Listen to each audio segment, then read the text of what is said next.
إن الحمد لله نحمده ونستعينه ونستغفره ونعوذ بالله من شرور أنفسنا ومن سيئات أعمالنا من يهده الله فلا مضل له ومن يضلل فلا هادي له وأشهد أن لا إله إلا الله وأن محمدًا عبده ورسوله أما بعد فقد قال الله تعالى في القرآن العظيم والفرقان المجيد أعوذ بالله من الشيطان الرجيم يا أيها الناس اتقوا ربكم الذي خلقكم من نفس واحدة وخلق منها زوجها وبث منهما رجالا كثيرا ونساء واتقوا الله الذي تساءلون به والأرحام إن الله كان عليكم رقيبا يا أيها الذين آمنوا اتقوا الله وقولوا قولا سديدا يصلح لكم أعمالكم ويغفر لكم ذنوبكم ومن يطع الله ورسوله فقد فاز فوزا عظيما يا أيها الذين آمنوا اتقوا الله حق تقاته ولا تموتن إلا وأنتم مسلمون قال رسول الله صلى الله عليه وسلم إن أصدق الحديث كتاب الله وأحسن الهدي هدي محمد وشر الأمور محدثاتها وكل محدثة بدعة وكل بدعة ضلالة وكل ضلالة في النار.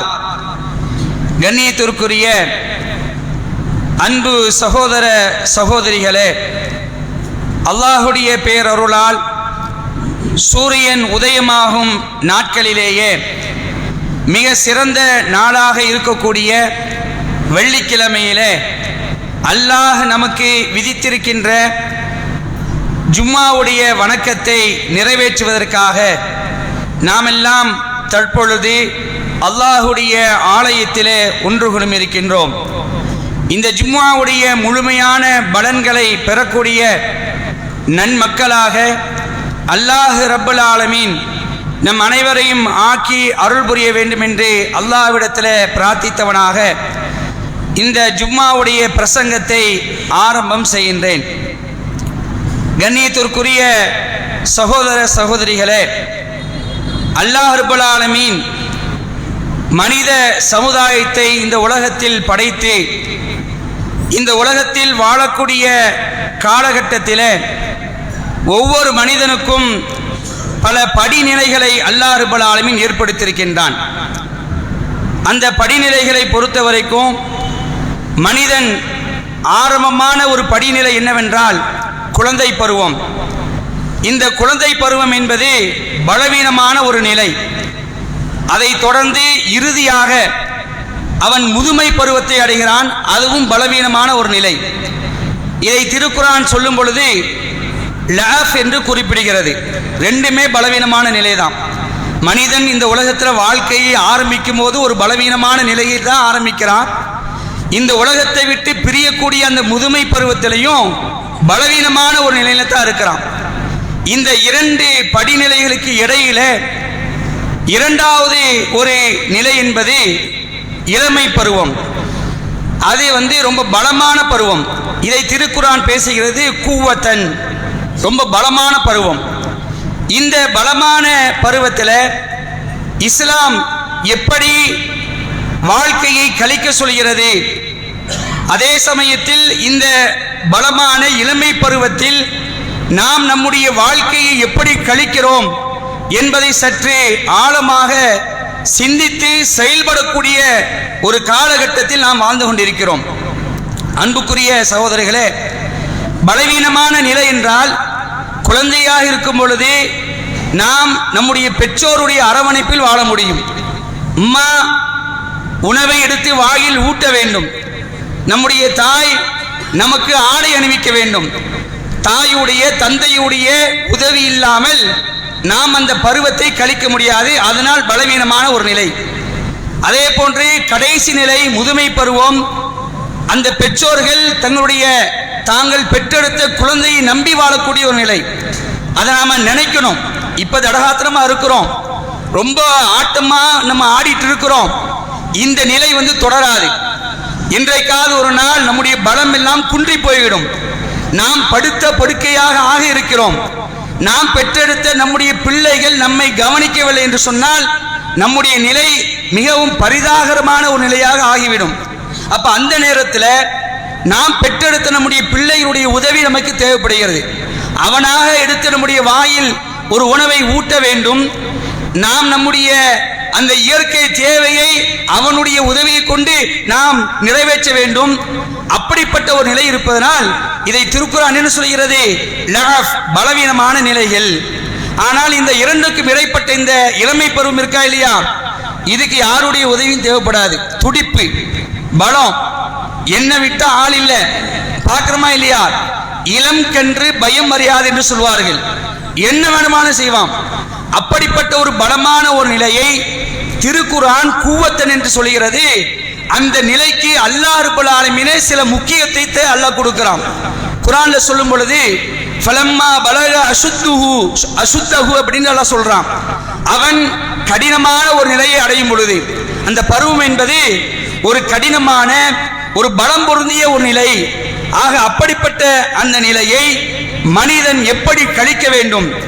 உலகமுமே அதைத்தான் ஒப்புக்கொள்கிறது. அப்படித்தானே? எந்த ஒரு நாட்டில் இளைஞர்கள் அதிகமாக இருக்கிறார்களோ அந்த நாடு முன்னேற்றத்தை அடையும் என்று சொல்கிறார்கள். ஒரு நாட்டில் அதிகமான இளைஞர்கள் இருக்கிறான்னு சொன்னால் அந்த நாடு கண்டிப்பாக முன்னேறும். ஏன்னா இளைஞர்கள் தான் துடிப்போடு செயல்படக்கூடியவர்கள், நாளைய தலைமுறைகள் அவர்கள் தான். அப்போ உலக நியதி என்னதுதான்? இந்த இளமை பருவம் என்பது ஒரு முக்கியமான பருவம், துடிப்பான பருவம், பலமான பருவம் என்று ஒப்புக்கொள்கிறது. அப்படிப்பட்ட இந்த இளமை பருவத்தை நாம் எப்படி கழிக்க வேண்டும், எப்படி வாழ வேண்டும், எப்படி செயல்பட வேண்டும் என்று இஸ்லாம் நமக்கு சொல்லித் தருகிறது. ஆனால் இன்றைய இஸ்லாமிய இளைஞர்கள் அது மாதிரி தன்னுடைய வாழ்க்கையை அமைத்துக் கொள்கிறார்களா? அல்லது இப்பொழுது அந்த இளமை பருவத்தை தாண்டி முதுமை பருவத்தை அடைஞ்சிருக்கிறோமே, நாமளாவது அந்த இளமை பருவத்தை கரெக்டான மாதிரிக்கு இஸ்லாம் சொன்ன பிரகாரம், திருமறை குர்ஆன் பிரகாரம், நபிகளாருடைய போதனை அடிப்படையில் கழித்திருக்கிறோமா என்றால் அதுவும் அதிலே நிறைய பேர் தேர மாட்டாங்க. சில பெரியவர்கள்லாம் சொல்லுவாங்க, இவனுங்கெல்லாம் என்ன ஆட்டம் போடுறானுவோ, இவனெல்லாம் என்ன ஆட்டம் போடுறானுவோ, இவனெல்லாம் தூக்கி சாப்பிடக்கூடிய அளவுக்கு நாங்க ஆட்டம் போட்டு சொல்லுவாங்க. பார்த்திருக்கீங்களா இல்லையா? அப்ப ஆடி ஓடி அடங்கி நாடி நரம்புலாம் அப்படியே அத்துப்போய் கிடக்குமா இல்லையா? அந்த நேரத்தில் அவங்க சொல்லுவாங்க, ஏண்டா நாங்க போடாத ஆட்டமா, நாங்க பண்ணாத சேட்டைகளா சொல்லக்கூடிய காட்சி பார்க்கிறோமா இல்லையா? அப்ப இந்த இளமை பருவத்தை பெரும்பாலானவர்கள் இஸ்லாம் சொல்லித்தராத வழிமுறைகளில் தான் கழித்திருக்கக்கூடிய ஒரு காட்சியை நம்மால் பார்க்க முடிகிறது. அதே நிலைத்தான் இன்றைய காலகட்டத்திலையும் இளைஞர்கள் இப்படிப்பட்ட ஒரு நிலையை தேர்ந்தெடுத்து இஸ்லாம் தங்களுடைய வாழ்க்கையில பிரதிபலிக்கவில்லை, திருக்குர்ஆன் தங்களுடைய வாழ்க்கையில் பிரதிபலிக்கவில்லை, நபிகளாருடைய போதனைகளை இந்த இளமை பருவத்தில் இருக்கக்கூடிய இளைஞர்கள் கடைபிடிப்பதில் கேள்விக்குறியாக இன்றைக்கு கூட இருக்கக்கூடிய ஒரு கால சூழலை நாம் பார்க்கலாம். அன்புக்குரிய சகோதர சகோதரிகளே, இதை விட்டுட்டா வைங்களேன், மிகப்பெரிய ஒரு கை சேதத்துக்கு நாம் ஆளாக நேருகிறோம். இந்த இளமை பருவத்தை கரெக்டான மாதிரிக்கு நாம் கழிக்கவில்லை என்றால் எந்த அளவுக்கு ஒரு கை சேதம்? நபிகள் நாயகம் ஸல்லல்லாஹு அலைஹி வஸல்லம் அவர்கள் சொன்னார்கள், இந்த இளமை பருவத்தில் நாங்கள் இப்படி இருந்தால் என்ன கிடைக்கும்? இப்படி ஒரு கேள்வி வரும். ஆட்டம் போடக்கூடிய வயசு, அழிச்சாட்டியம் பண்ணக்கூடிய வயசு, துடிப்பான வயசு, எதையும் எகிரி அடிக்கக்கூடிய வயசு.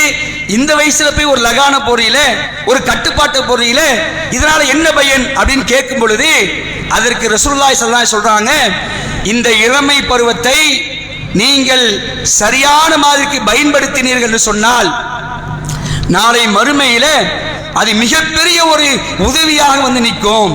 அல்லாஹ்வுடைய தூதர் ஸல்லல்லாஹு அலைஹி சொல்லி காட்டுறாங்க, நாளை மறுமை நாள்ல அல்லாஹ் ரப்பல் ஆலமீன் ஒட்டுமொத்த மனித சமுதாயத்தையும் விசாரணைக்காக ஒன்று கூட்டுவான். அந்த விசாரணை நேரம் என்பது கடினமான ஒரு நாள். நிர்வாணமாக, செருப்பு அணியாதவர்களாக, விருத்த சேதனம் செய்யாதவர்களாக ஒட்டுமொத்த மனித சமுதாயமும் அந்த விசாரணை மன்றத்தில் எழுப்பி நிப்பாட்டி வைத்து அல்லாஹ் கேள்வி கணக்கு கேட்க இருக்கிறான். ரசூலுல்லாஹ் சொல்றாங்க, அந்த நாள் எப்படி தெரியுமா இருக்கும்? சூரியன் மனிதர்களுடைய தலைக்கு அருகாமையில் வந்து கொண்டு வைக்கப்படும். ரசூலுல்லாஹி ஸல்லல்லாஹு அலைஹி வஸல்லம் இந்த செய்தியை சொல்லும் பொழுது சஹாபாக்கள் அறிவிக்கிறாங்க, எவ்வளவு தூரம் மனித தலைகளுக்கும் அந்த சூரியனுக்கு இடையில எவ்வளவு தூரம்? 1 மைல் தூரம் தான். 1 மைல்.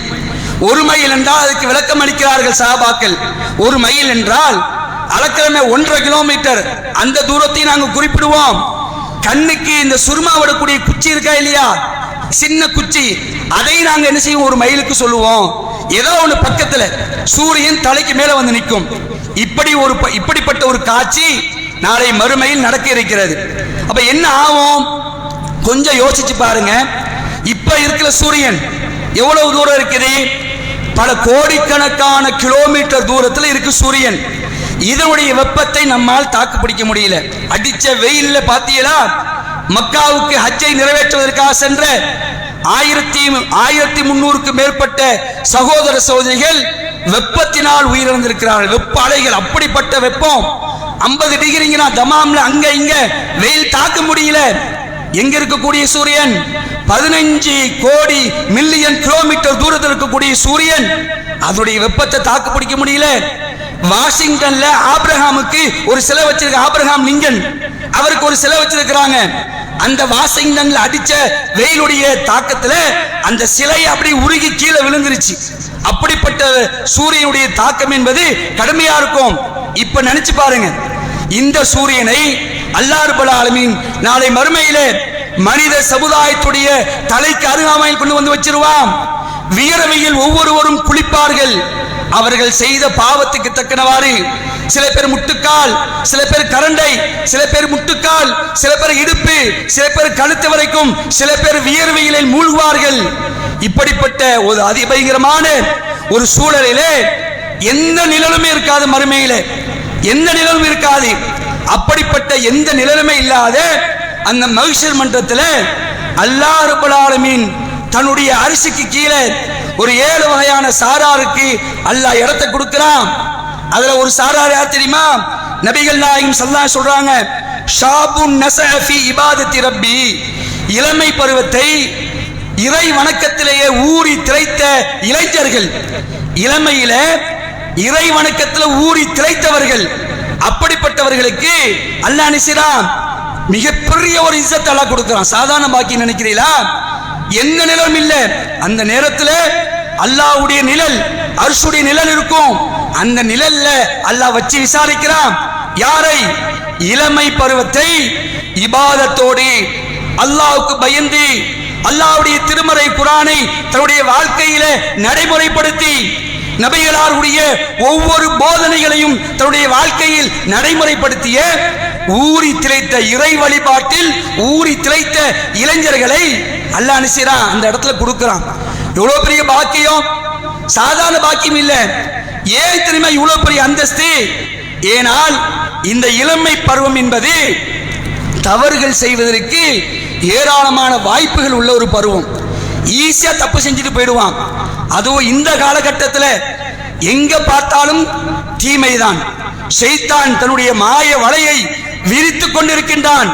அதில் சர்வ சாதாரணமாக இன்றைக்கு இருக்கக்கூடிய இஸ்லாமிய இளைஞர்கள், இஸ்லாமிய இளைஞர்கள் அதில் விழக்கூடிய ஒரு காட்சியை பார்க்கலாம். எங்க பார்த்தாலும் ஆபாசம், எங்க பார்த்தாலும் பாவம், எங்க பார்த்தாலும் போதை, எங்க பார்த்தாலும் மது, எங்க பார்த்தாலும் திருட்டு, எங்க பார்த்தாலும் இந்த உலகத்துடைய தீமைகள். இப்படி சுத்தி தீமையில் இருக்கக்கூடிய நேரத்தில் நான் தொடமாட்டேன், நான் விபச்சாரம் பக்கம் போக மாட்டேன், நான் காதலில் விட மாட்டேன், நான் அசிங்கத்தின் பக்கம் போக மாட்டேன், நான் ஆட்டம் போட மாட்டேன், நான் சினிமா கூத்தாடி பின்னாடி போக மாட்டேன்.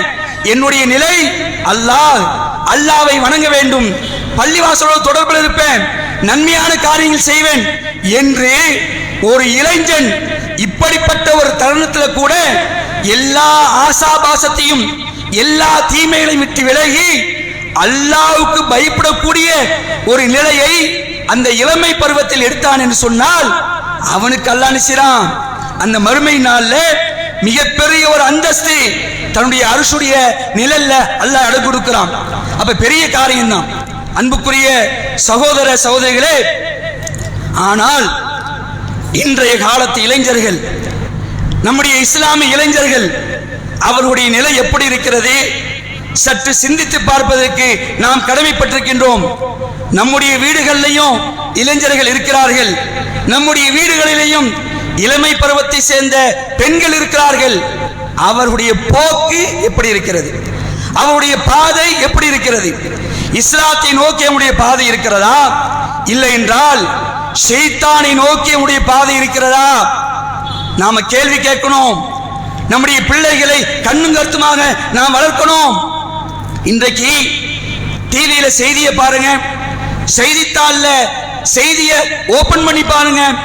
கொலை, கொள்ளை, கற்பழிப்பு, போதை, சினிமா கூத்தாடி பின்னாடி போறது எல்லாம் யாரு? இளைஞன், எல்லா இளைஞன். அதிலும் குறிப்பாக இந்த ஊரில் கஞ்சா விற்பனை செய்த ஒரு வாலிபன் கைது செய்யப்பட்டான். பேர் என்னது? முஸ்லிமே. எத்தனை முஸ்லிம் ஊர்கள்ல இன்றைக்கு இஸ்லாமியர்கள் கஞ்சாவையும் போதைப் பொருட்களையும் விற்பனை செய்யக்கூடிய ஒரு நிலை இருக்கிறதா இல்லையா? அதில் பலிகடாவாகக்கூடியவர்கள் இஸ்லாமிய இளைஞர்கள் இருக்கிறார்களா இல்லையா? வருத்தப்பட வேண்டும். அன்புக்குரிய சகோதர சகோதரிகளே, மிகவும் கவனமாக செயல்படக்கூடிய ஒரு காலகட்டத்தில் இருக்கிறோம். இந்த நிலை மாற வேண்டும். இந்த நிலை மாறணும். எப்படி மாறணும், எப்படி மாற்றணும்? நமக்குள்ளே ஒரு கேள்வி. முடியாது, அதெல்லாம் கஞ்சாலாம் ஒழிக்க முடியாது, போதையெல்லாம் ஒழிக்க முடியாது. அடப்போங்க பாய், அது ஊறி போய் கிடக்குது. அதை எதிர்த்து பேசினா நம்மளை போடுவாங்கிறான், நம்மளை கொலை பண்ணுவாங்கிறான். எல்லாம் அது எதிர்பார்க்குது. அதெல்லாம் ஒன்றும் பண்ண முடியாது, மாற்ற முடியாதுன்னு நினைக்கிறோம். மாற்ற வேண்டும். மாற்றுவதற்கு நாம் முயற்சி செய்ய வேண்டும். நம்முடைய இளம் பருவத்தில் இருக்கக்கூடிய அந்த இளைஞர்களை ஒரு கட்டுக்குள் கொண்டு வருவதற்கு சமுதாயம் நாம் கடமைப்பட்டிருக்கின்றோம். அன்புக்குரிய சகோதரர்களே, இதுக்கு என்ன செய்யணும் தெரியுமா? மார்க்கத்தை அவர்களுக்கு நாம் போதிக்க வேண்டும். நபிகளார் காலத்தில் வாழ்ந்தார்களே இளைஞர்கள், அவருடைய நிலையை கொஞ்சம் எடுத்து பாருங்க. அல்லாஹ்வுடைய தூதர் ஸல்லல்லாஹு அலைஹி வஸல்லம் அவர்கள் எப்படி இளைஞர்களை வார்த்தெடுத்தார்கள், எப்படி வார்த்தெடுத்தார்கள்? உங்களுக்கெல்லாம் தெரிந்த செய்தியாக கூட இருக்கலாம்.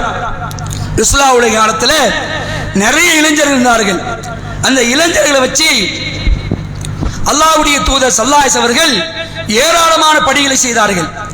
ரசூலுல்லாஹ் காலத்தில் ரசூலுல்லாஹ்வுக்கு உதவியாளராக இருந்த ஒரு நபி தோழர், யாரு? ரபியா பின் காப் என்று சொல்லக்கூடிய ஒரு நபி தோழர், ரசூலுல்லாஹ்வுக்கு உதவியாளர். அவர்கிட்ட அல்லாஹ்வுடைய தூதர் ஒரு சந்தர்ப்பத்தில் ஒரு கோரிக்கையை முன்வைக்கிறாங்க. ஏன் அந்த கோரிக்கையை முன்வைத்தாங்க? அவர் ரசூலுல்லாஹ் மேல ரொம்ப பாசம், ரொம்ப பிரியம், ரொம்ப நேசம்.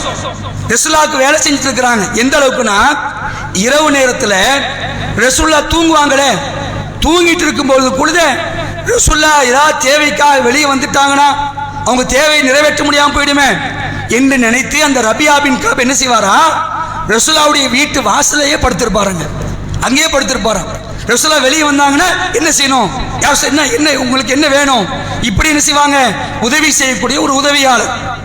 ஒரு சந்தர்ப்பத்தை இரவு நேரத்தில் ரசூலுல்லாஹ்வுக்கு ஒளி செய்யறதுக்கோ இயற்கை தேவை நிறைவேற்றுவதற்கோ தண்ணி எடுத்து கொடுத்துட்டு இருக்கிறாங்க. ரசூலுல்லாஹ் இவர் இப்படி செய்யக்கூடிய வேலையெல்லாம் பார்த்து ரசூலுல்லாஹ் ரொம்ப பாசமா இருக்கிறாங்க. அல்லாஹ்வுடைய தூதர் அந்த ரபியா மேல அளவு கடந்த பாசம். அதனால ஒரு கேள்வியை கேட்கிறாங்க ரசூலுல்லாஹ். ஒரு விஷயத்தை ரபியாட்ட கேட்கிறாங்க. என்ன கேட்கிறாங்க? சல் யா ரபியா அப்படின்னு கேட்கிறாங்க. ரபியாவே என்கிட்ட கேளு, உனக்கு என்ன வேணும் அப்படின்னு கேட்கிறாங்க. ரபியாவே உனக்கு என்ன வேணும், என்கிட்ட எது வேணாலும் கேளு, நான் உனக்கு தரேன் அப்படிங்கிறாங்க. கேட்கிறது யாரு? அல்லாஹ்வுடைய தூதர். கேட்கிறது யாரு? நாட்டுடைய ஜனாதிபதி. நாட்டுடைய ஜனாதிபதி கேட்கிறாங்க. இந்த ரபியா சொல்றாங்க, யார் ரசூலுல்லாஹ் எனக்கு கொஞ்சம் யோசிக்க டைம் கொடுங்கறாங்க. நான் கொஞ்சம் யோசிச்சு சொல்றேன் அப்படிங்கிறான். சரி ஓகே அப்படிங்கிறான். உடனே ரபியா நினைச்சாரு, வீட்டுக்கு போயிடுறாரு. அந்த நாள் முழுவதும் யோசிக்கிறார், என்ன கேட்கலாம். கேட்டது யாரு? நாட்டுடைய ஜனாதிபதி, ஆன்மீகத்துடைய தலைவர், அல்லாஹ்வுடைய தூதர். என்ன கேட்கலாம் அப்படின்னு பார்க்குறாங்க. அப்போ அவருக்குள்ளே நினைக்கிறாரு, உலகம் சம்பந்தப்பட்ட ஒரு விஷயத்தை கேட்டோம்னு சொன்னா அது நிலைக்காது, அது அழிந்து போகக்கூடியது. இந்த உலகத்துடைய வாழ்க்கை நிரந்தரம் கிடையாது, அதனால அது வேணும். அதனால உட்கார்ந்து நினைக்கிறாரு மறுமை சம்பந்தப்பட்ட விஷயத்தை கேட்போம் அப்படின்னு நினைச்சு சரி இதை கேட்கலாம் அப்படின்ட்டு நினைச்சாரு. மறுநாள் ரசூலாவை சந்திக்கிறாங்க. ரசூலா அப்புறம் கேட்கிறாங்க, நபியாவே யோசிச்சிட்டீங்களா, என்ன யோசனை பண்ணிருக்கிறீங்க, என்ன வேணும் அப்படின்னு கேட்கிறாங்க. உடனே ரபியா சொல்றாங்க, யார சொல்லலாம், எனக்கு சொர்க்கம் வேணும் அப்படிங்கிற. எனக்கு என்ன வேணும், எனக்கு சொர்க்கம் வேணும் அப்படிங்கிறாங்க. உடனே ரசூல்லா அந்த அவர்கிட்ட கேட்குறாங்க, உனக்கு இது யாரும் சொல்லி தந்தாங்களா அப்படின்னு கேட்குறாங்க. இப்படி கேட்க சொல்லி யாரோ சொல்லி தந்தாங்கன்னு கேட்குறாங்க. ஏன் அப்படி கேட்குறாங்க தெரியுமா? அவர் யாரு நினைக்கிறீங்க, முதுமை பருவத்தில் உள்ளது கிடையாது, 15 வயசுல உள்ள வாலிபன், 15 வயசுல இருக்கக்கூடிய ஒரு இளைஞன் ரபியா கேட்கிறாங்க, உனக்கு யாரும் சொல்லி தந்தாங்களா? இல்லை யாரும் சொல்லல. அப்ப ஏன் இது கேட்கிற? நான் மறுமை சார்ந்த இதை உனக்கு கேட்க சொல்லையே, நீ இதே கேட்கிற?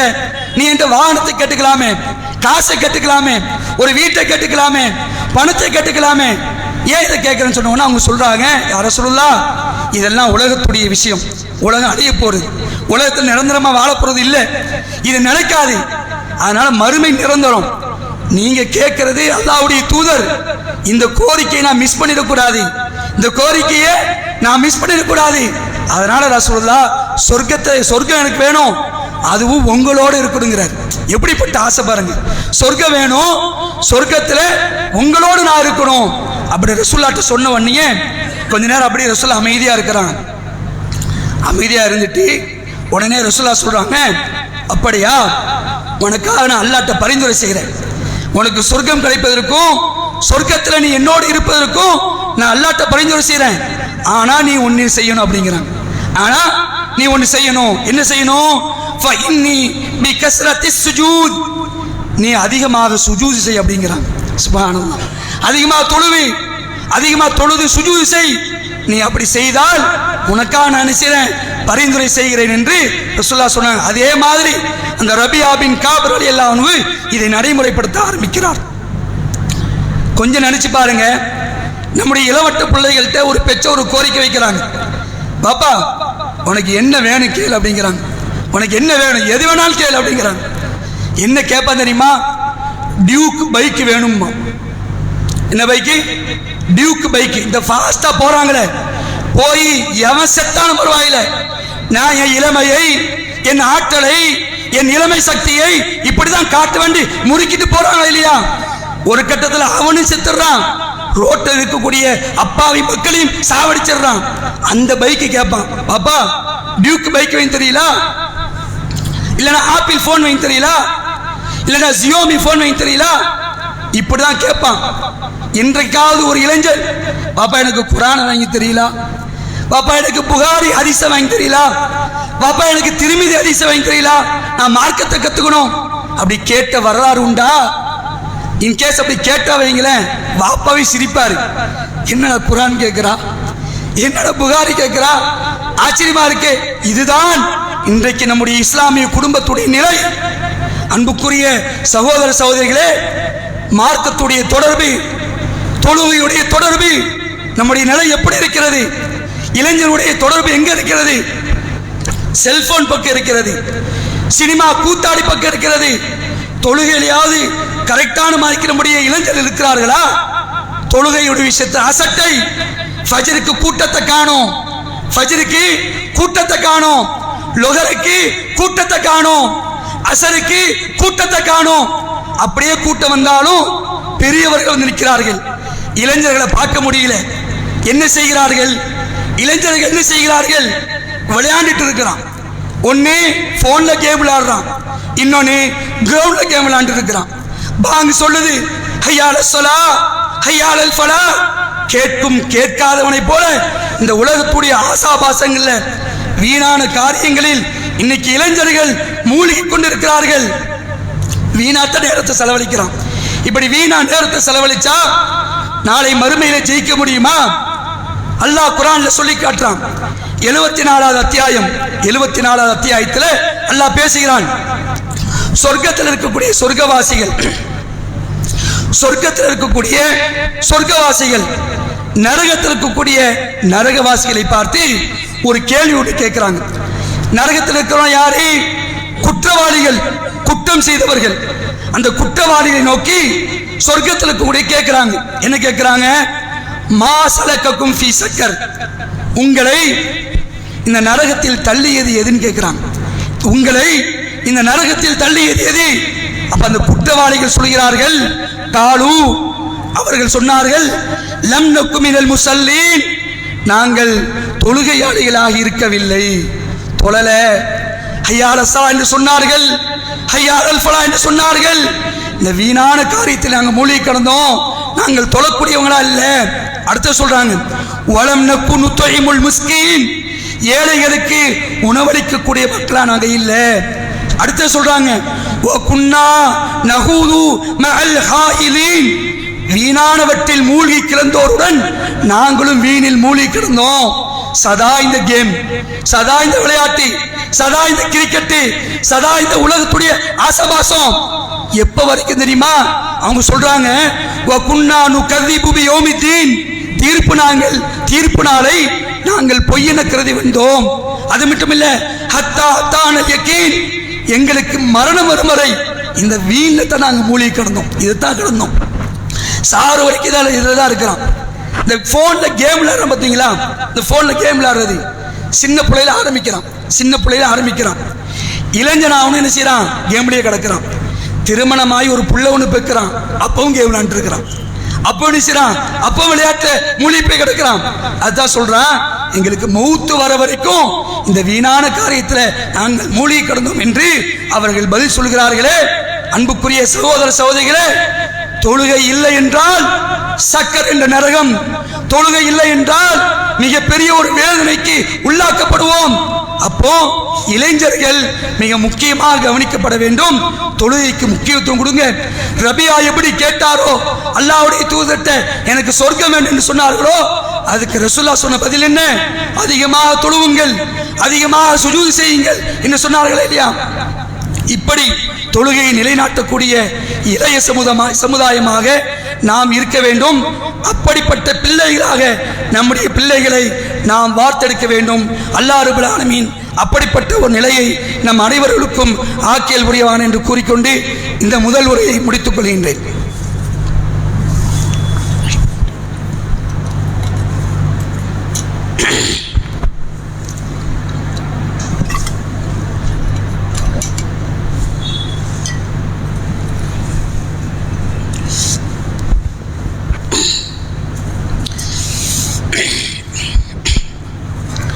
கண்ணியத்திற்கும் பெருமதிப்பிற்கும் உரிய எல்லாம் அல்ல அல்லாஹ்வின் நல்லடியார்களே, இளமை பருவம் என்பது மிக முக்கியமான ஒரு பருவம். அந்த பருவத்தை தொலைத்து விட்டவர்கள் அல்லாஹ்விடத்தில் பாவ மன்னிப்பு கேட்பதற்கு கடமைப்பட்டிருக்கின்றோம். அதே நேரத்தில் இந்த இளமை பருவத்தில் இருக்கக்கூடிய இளைஞர்கள், இளமை பருவத்தை தொடக்கூடிய அந்த சிறியவர்கள், இவர்கள் கவனமாக இருந்து சரியான மாதிரிக்கு இந்த இளமை பருவத்தை நாம் கிடைத்தோம் என்று சொன்னால் நாளை மறுமையில் வெற்றி பெறலாம். ஒரு இளைஞனை பார்த்தோம் என்று சொன்னால் அவனுடைய முடியிலிருந்து, அவனுடைய ஆடை, அவனுடைய நடை, அவன் உண்ணக்கூடிய உணவு, அவன் பருகக்கூடிய பானம் எல்லாத்திலுமே இஸ்லாம் பிரதிபலிக்கும். அப்படி பார்க்க முடியுதா? பார்க்க முடியல. முடிய பாருங்களேன், முடிய எப்படி வெட்டிட்டு வரான்? இங்கே ஃபுல்லாக அப்படி வலிச்சிடறான், இங்கே ஃபுல்லாக அப்படி வலிச்சிடறான், மேலே மட்டும் அப்படி கும்சமாக வச்சிருக்கிறான், காளான் மாதிரி இருக்குது. இதான் ட்ரெண்டுங்கிறான். ஏண்டாப்பா எப்படி வைக்கிறான்னு சொன்னால் இதான் ஸ்டைல். உலகம் இப்படி தான் போகுது. சினிமா கூத்தாடி அப்படி தான் வெட்டியிருக்கிறான், கிரிக்கெட் வீரர் அப்படி தான் வெட்டியிருக்கிறான், வைக்கிறான். இஸ்லாம் முடியையும் பேட சொல்கிறது. அழகான மாதிரிக்கு சீவுங்க, தலையில் எண்ணெயை வைங்க, பார்க்கறதுக்கு சீனத்தாருங்க. இஸ்லாம் சொல்கிறது. முடியிலேயே இஸ்லாத்தை பின்பற்றலையே, முடியில பின்பற்ற மாட்டிருக்கிறா. தொடர்பு எப்படி தொடர்பு? குர்ஆனோடு தொடர்பு இருக்கா? குர்ஆனோடு தொடர்பே இல்லை. குர்ஆனோடு தொடர்பு இல்லாத காரணத்தினால தான் இன்றைக்கு இளைய சமுதாயம் வழிமாறி திசை மாறி சென்று கொண்டிருக்கிறது. ஒரே ஒரு சம்பவத்தை சொல்லி முடிக்கிறேன். ரசூலுல்லாஹ் காலத்தில் ஒரு இளைய சஹாபி அப்துல்லா இப்னு அம்ரு என்று சொல்லக்கூடிய சஹாபி ரசூலுல்லாஹ் கிட்ட வந்து சொல்றாங்க, ஒரு விஷயத்தை சொல்றாங்க. இளைய சஹாபி, டீனேஜில் உள்ளவர் ரசூலுல்லாஹ் கிட்ட சொல்றாங்க, யார் ரசூலுல்லாஹ், நான் வந்து என்ன பண்ணேன்னா ஒட்டுமொத்த குர்ஆனையும் ஒரே இரவில் நான் ஓதி முடித்தேன் அப்படிங்கிறார். ஒரே இரவுல நான் ஓதி முடிச்சேன் யார சொல்லலாம் அப்படின்னு சொல்றாரு. உடனே ரசூலுல்லாஹ் சொல்றாங்க, அப்துல்லா இப்னு அம்ர் அவர்களே, அப்படி ஓதாதீங்க, அப்படி ஓத வேண்டாம். ஏன் ஓத வேணாம்? உங்களுக்கு அது நாலு சலிப்பை தட்டிடும், அப்படி நீங்க ஓதாதீங்க. அப்ப என்ன செய்யறது யார சொல்லலாம்? நீங்க அப்படி ஓதுவதா இருந்தால் ஃபக்ரவு ஃபீ ஷஹர் அப்படிங்கிறாங்க, மாசத்துல ஒரு தடவை முடிங்க அப்படிங்கிறாங்க. ஒரு மாசத்துல ஒரு தடவை குர்ஆனை முடிங்க. சொன்ன உடனே அந்த அப்துல்லா இப்னு அம்ர் சொல்றாங்க, யார சொல்லலாம் அப்படி முடியாது அப்படிங்கிறாங்க. நான் அப்படி ஓத மாட்டேன். ஏன்?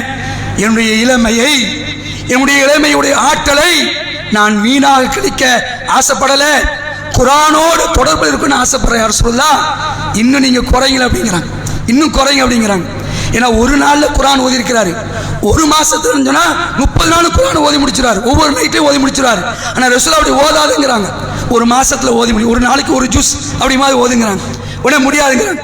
உடனே ரசூலுல்லாஹ் அடுத்து அவர் சொல்றாரு, அப்படின்னா ஃபக்ரவு ஃபீ, அதாவது மாசத்துல ஃபீ அஸ்ரா, ஒரு மாசம் சொன்னாங்க. அடுத்து சொல்றாங்க ஃபக்ரவு ஃபீ அஸ்ரா, 10 நாள் நீ ஓதி முடியும் அப்படிங்கிறாங்க. 10 நாள் என்ன செய்ய ஓத அப்படிங்கிறாங்க. அப்பவும் கேட்கிறார், யார சொல்லலாம் என்னுடைய இளமையை நான் வீணடிக்க ஆசைப்படவில்லை, என்னுடைய இளமை ஆற்றலை, என்னுடைய குவத்தை குர்ஆனோடு நான் தொடர்பு வைக்க பிரியப்படுறேன், இன்னும் குறைங்கல அப்படிங்கிறாங்க. உடனே ரசூலுல்லாஹ் லாஸ்டா சொல்றாங்க ஃபக்ரவு ஃபீ சபா, வாரத்தில் என்ன செய்ய ஒரு குர்ஆனை ஓதி முடியும் அப்படிங்க, ஒரு வாரத்தில் செய்ய ஓதி முடியும். ஓகே, அன்புக்குரிய சகோதர சகோதரிகளே, நம்மோடு குர்ஆனுடைய தொடர்பு எப்படி இருக்கிறது? குர்ஆனை ஓதி படித்தவங்க கூட குர்ஆனோடு தொடர்பு இல்லைன்னா மறந்துடுறாங்கங்க. ஒரு பெரிய வயசுல கூட்டி நீங்க ஓதி இருக்கிறீங்களா?